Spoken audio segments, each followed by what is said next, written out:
اعوذ باللہ من الشیطان الرجیم بسم اللہ الرحمن الرحیم ناظرین السلام علیکم ورحمۃ اللہ وبرکاتہ۔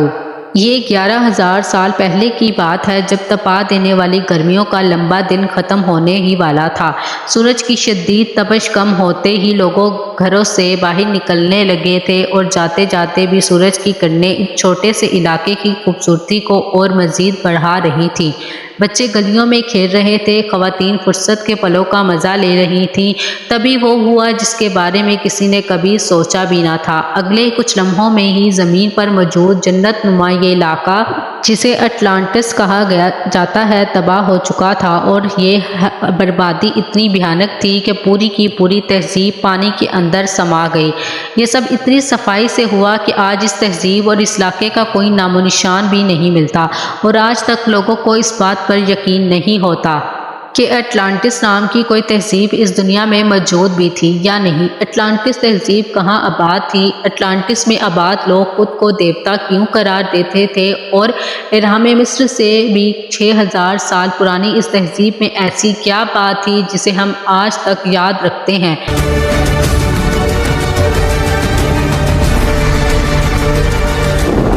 دی لوسٹ سٹی آف اٹلانٹس ایک ایسا بد نصیب شہر جو اپنے دور سے بہت زیادہ جدید اور ترقی یافتہ تھا۔ اٹلانٹس کا ذکر تاریخ میں سب سے پہلے یونان کے مشہور فلسفی افلاطون نے 2300 سال پہلے اپنی کتاب میں کیا تھا۔ پلیٹو نے اپنی 2 کتابوں ٹائمیس اور کریٹیس میں اٹلانٹس کا تفصیلی ذکر کیا ہے۔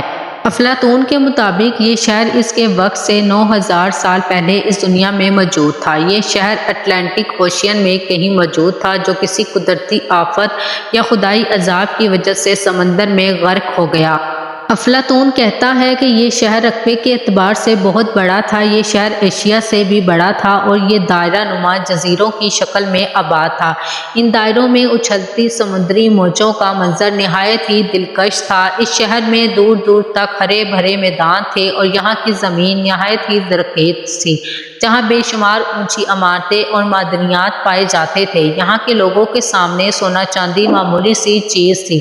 اٹلانٹس میں شاندار محل اور عبادت گاہیں تھی۔ اگر ان تعمیرات کے آگے اہرام مصر، دیوار چین، تاج محل یا برج خلیفہ کی بات کریں تو یہ بھی اٹلانٹس کے آرکیٹیکچر کی برابری نہیں کر سکتے تھے۔ اٹلانٹس کی عمارتیں اور سڑکیں سپنوں کی دنیا جیسی تھی۔ وہاں کے لوگ ٹیکنالوجی میں بہت آگے ہوا کرتے تھے۔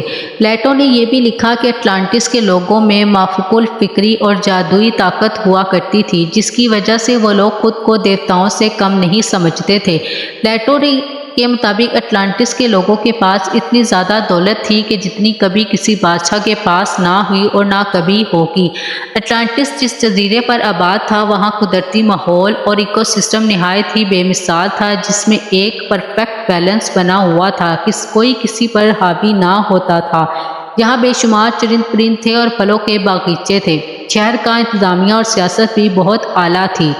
اٹلانٹس کی جدید ترقی کے متعلق ماہرین نے لکھا ہے کہ اس قوم نے وزنی چٹان کے ذریعے اونچی عمارتوں کے علاوہ شیشے سے توانائی حاصل کرنے کا طریقہ ایجاد کیا تھا، جبکہ ان کی تجارتی بحری جہاز ساری دنیا میں جاتے تھے۔ کہا جاتا ہے کہ اٹلانٹس کے لوگوں کو کائنات کے بارے میں ہم سے زیادہ علم تھا۔ ان کے پاس کھیتی باڑی کے نئے طریقے اور تکنیکیں تھیں جس کے ذریعے وہ لوگ بڑے پیمانے پر اناج اگایا کرتے تھے۔ پلیٹو نے اٹلانٹس میں دیوتا کے بنی ایک عظیم مورتی کا ذکر کیا ہے جو خالص سونے کی بنی تھی اور جسے سمندر کے دیوتا کے طور پر پوجا جاتا تھا۔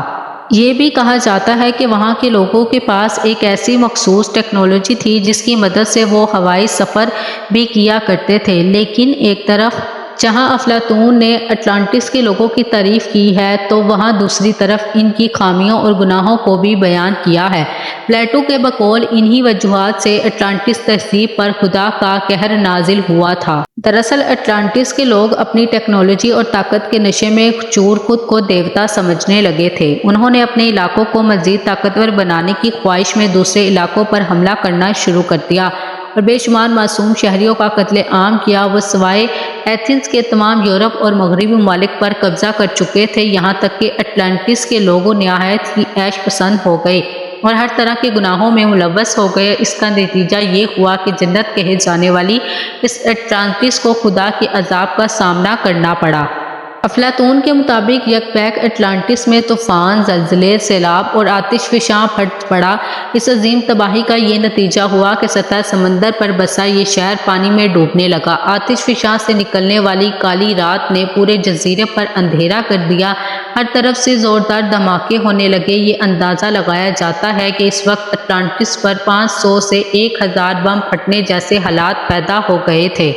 یہ دنیا میں آنے والی شدید ترین تباہیوں میں سے تھا۔ اٹلانٹس کے لوگ ادھر ادھر بھاگ رہے تھے۔ کئی لوگ سمندر میں کود گئے، کئی لوگ آگ اگلتے پتھروں سے جل کر راکھ ہو گئے۔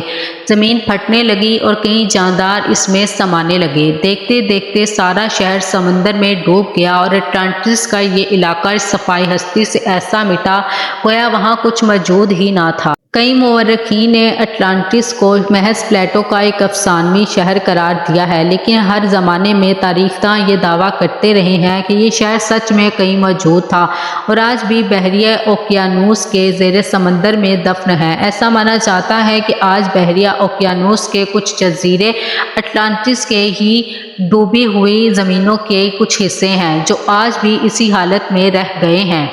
اٹلانٹس کو سمندر میں تلاش کرنے کے لیے ایکسپرٹس نے جاپان کے یوناگونی آئی لینڈ کے قریب ایک جانچ کی۔ سمندر کی گہرائیوں میں ڈائیو کرنے پر دیکھا گیا کہ یہاں پہاڑ نما سیڑھی کے سٹرکچر موجود تھے۔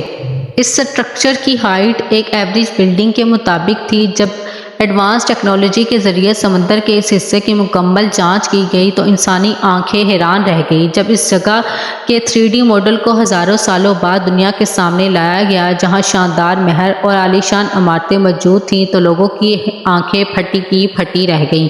آرکیولوجسٹ کا ماننا ہے کہ ہزاروں سال پہلے یہ شہر سمندر کے اوپر ہوا کرتا تھا جہاں انسانی تہذیب آباد تھی۔ روحانیت اور اسلام میں اگر ہم اٹلانٹس کے مطابق جاننے کی کوشش کریں تو مختلف نظریات پائے جاتے ہیں۔ کچھ ماہرین کا کہنا ہے کہ اٹلانٹس میں رہنے والے لوگ دراصل انسان نہیں بلکہ دوسری دنیا کی مخلوق تھی جو 10,000 سال پہلے اس دنیا میں آئے، یہاں آباد ہو کر عظیم الشان تہذیب کی بنیاد رکھی تھی اور پوری دنیا کو لکھنے پڑھنے اور جدید تکنیک کے علم سے نوازا تھا۔ یہ بھی قیاس کیا جاتا ہے کہ اٹلانٹس میں بسنے والے لوگ انسان نہیں بلکہ جن تھے، کیونکہ اس طرح اڑنے کی صلاحیت اور غیر معمولی قوت انسان کو کبھی نہیں ملی۔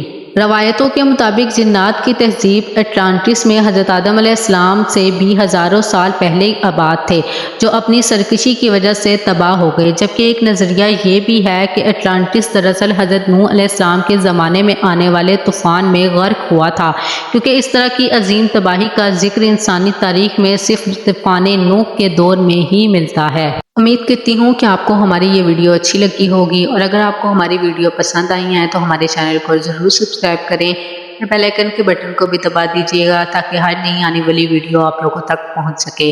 اس ویڈیو کو اپنے دوستوں اور رشتہ داروں کے ساتھ بھی ضرور شیئر کریں۔ اسی کے ساتھ میں آپ لوگوں سے اجازت چاہتی ہوں۔ اپنا اور اپنے پیاروں کا بہت خیال رکھیں اور اللہ اور اس کے رسول صلی اللہ علیہ وسلم سے بہت محبت کیجیے۔ خدا حافظ۔